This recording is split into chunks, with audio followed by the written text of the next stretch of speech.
Salam, selamat hari Minggu dan selamat memasuki Advent yang keempat.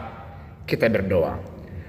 Damai sejahtera yang melampaui setiap akal dan pikiran manusia, kiranya menyertai saudara-saudara sekalian di dalam Kristus Yesus Tuhan kita yang hidup itu. Amin. Firman Tuhan buat saudara dan saya di Advent keempat ini diberi tema sambutlah Dia yang dijanjikan Allah, yang terambil dari Roma 1 ayat 1 sampai ayat yang ke-7. Dikatakan firman Tuhan demikian. Salam dari Paulus, hamba Kristus Yesus, yang dipanggil menjadi rasul dan dikuduskan untuk memberitakan Injil Allah. Injil itu telah dijanjikannya sebelumnya dengan perantaraan nabi-nabinya dalam kitab-kitab suci tentang anaknya yang menurut daging diperanakkan dari keturunan Daud, dan menurut roh kekudusan dinyatakan oleh kebangkitannya dari antara orang mati. Maka ia adalah anak Allah yang berkuasa, Yesus Kristus Tuhan kita. Dengan perantaraannya kami menerima kasih karunia dan jabatan rasul untuk menuntun semua bangsa, supaya mereka percaya dan taat kepada namanya. Kamu juga termasuk di antara mereka, kamu yang telah dipanggil menjadi milik Kristus. Kepada kamu sekalian yang tinggal di Roma, yang dikasihi Allah, yang dipanggil dan dijadikan orang-orang kudus, kasih karunia menyertai kamu, dan damai sejahtera yang dari Allah Bapa kita dan dari Tuhan Yesus Kristus. Demikian firman Tuhan. Saudaraku yang kekasih, perlu disampaikan bahwasanya jemaat Roma adalah jemaat yang hidup di tengah-tengah orang-orang yang intelek, para filosof, para pejabat, orang-orang kaya, orang-orang mewah, yang hidupnya sudah berada di tingkat yang elitis, di tingkat yang sejahtera, di tingkat yang makmur, yang berkelas dunia. Jadi boleh kita katakan Rasul Paulus begitu berhati-hati, begitu bersungguh-sungguh, begitu dengan teliti dan sangat akurat dan akademisi nilai-nilai firman Tuhan, berita-berita yang disampaikannya kepada jemaat itu.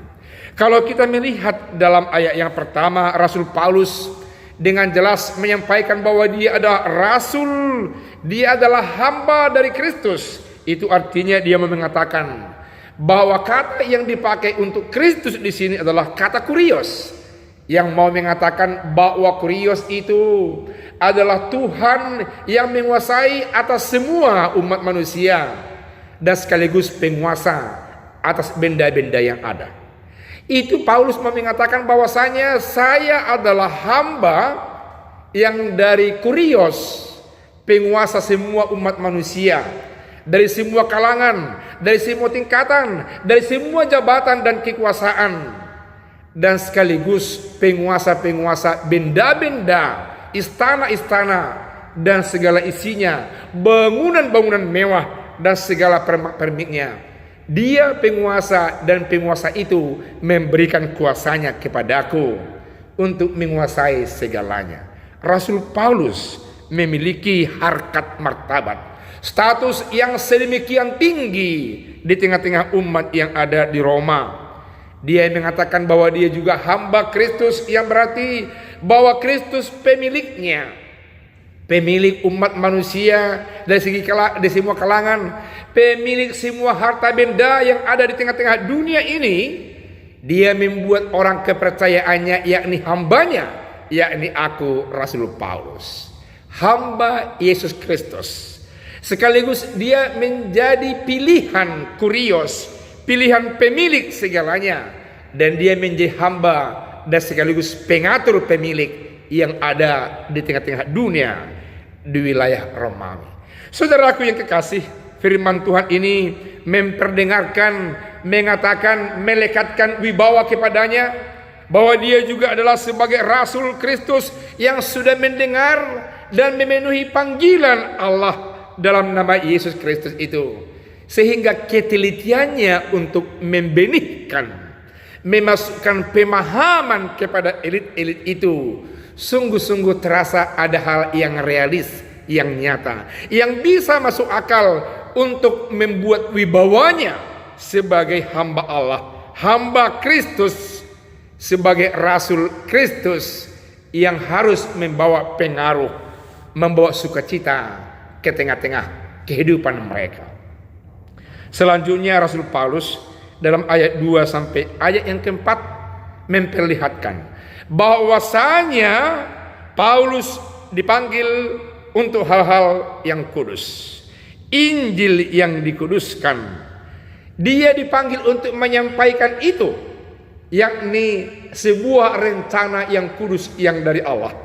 Dia dipanggil dan dia memenuhi panggilan itu, dan dia mau mengerjakan panggilan itu, yakni panggilan yang sangat kudus, dan itu masuk dalam tugas rencana Allah sendiri, untuk tugas yang tidak sama dengan tugas dari umat manusia, untuk sebuah tugas yang tidak sama dengan apa yang dia kehendaki lagi, untuk sebuah tugas yang tidak sama lagi dengan kehendak pemerintah, kaisar, raja-raja lokal yang ada di Roma. Justru kekudusannya terletak dalam kaitan itu.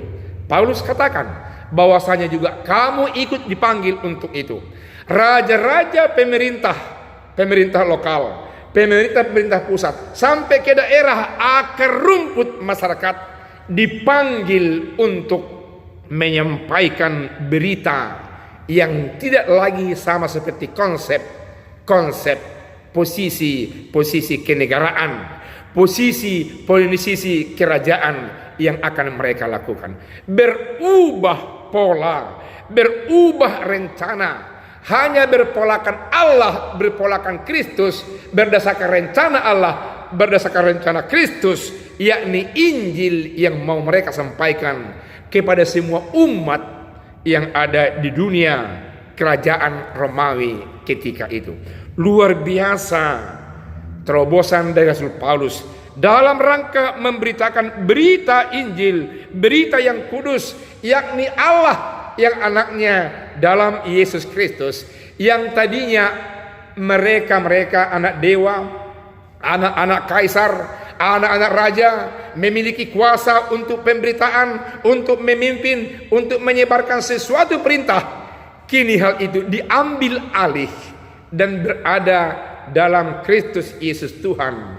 Kristus Yesus Tuhan telah memilih aku Rasul Paulus, memilih aku sebagai hamba Kristus, memilih aku sebagai orang yang dipercayakan oleh Kristus untuk menata, untuk membebaskan segala dosa kepada kamu, kepada kita semuanya.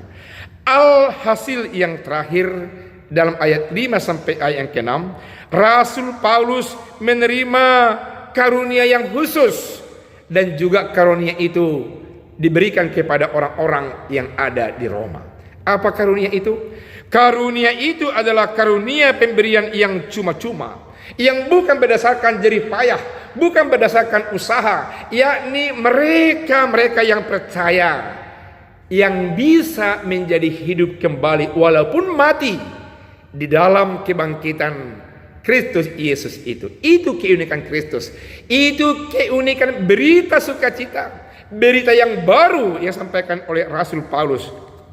Allah yang telah menjadi daging masuk dalam kehidupan manusia, supaya manusia sama dengan Allah dalam Kristus Yesus memperoleh kesempurnaan, dan mereka diyakinkan sekalipun mereka mati oleh karena dosa-dosa mereka, tapi Allah dalam nama Yesus yang unik itu, mereka di dalamnya kalau percaya sungguh-sungguh kepada Yesus telah ikut dibangkitkan bersama Kristus Yesus yang telah bangkit itu. Itulah inkarnasi yang diajarkan, yang disampaikan lewat khotbah-khotbah, yang diseringkan lewat masyarakat biasa, masyarakat elit oleh Rasul Paulus kepada mereka yang ada di tengah-tengah warga Roma, jemaat Roma, orang-orang yang percaya di tengah-tengah kehidupan bermasyarakat dan berbangsa di seluruh wilayah kerajaan Romawi ketika itu.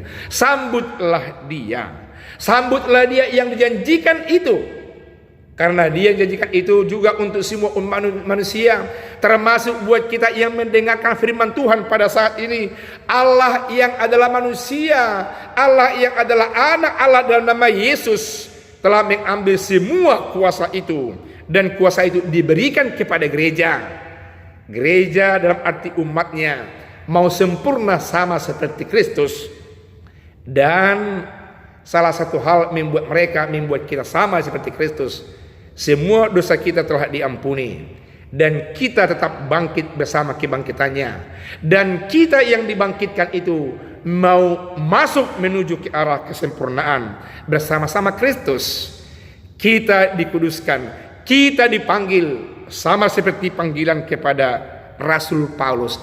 Kita dikuduskan, kita diyakinkan dan mau diberdayakan menyampaikan berita itu ke seluruh seantero dunia ini, agar semua orang mendengar dan menyambut berita sukacita itu. Di dalam nama Yesus Kristus, dalam Roh Kudus, berita sukacita itu sudah nyata dan hidup bersama-sama kita. Sambutlah dia pada masa-masa peringatan akan masa-masa Advent ini. Bertobatlah sebagai pertanda yang sudah mempersiapkan diri menyambut Kristus akan kedatangannya yang kedua kali. Tuhan Yesus memberkati. Amin. Kita berdoa. Terima kasih atas sabda Tuhan yang senantiasa akrab menyatu dengan kami, membebaskan segala sesuatu yang membebani kami, termasuk dosa-dosa yang ada di tengah-tengah dunia ini. Engkau telah kuduskan kami, Engkau telah panggil kami. Kami datang memenuhi panggilan Tuhan, hingga kami diberdayakan, diutus menyampaikan berita sukacita, agar semua orang percaya bisa menuju kesempurnaan sama dengan Kristus, sama dengan Allah dalam nama Yesus Kristus. Terima kasih Tuhan atas sabdamu. Dalam nama Yesus kami menyambutnya. Amin.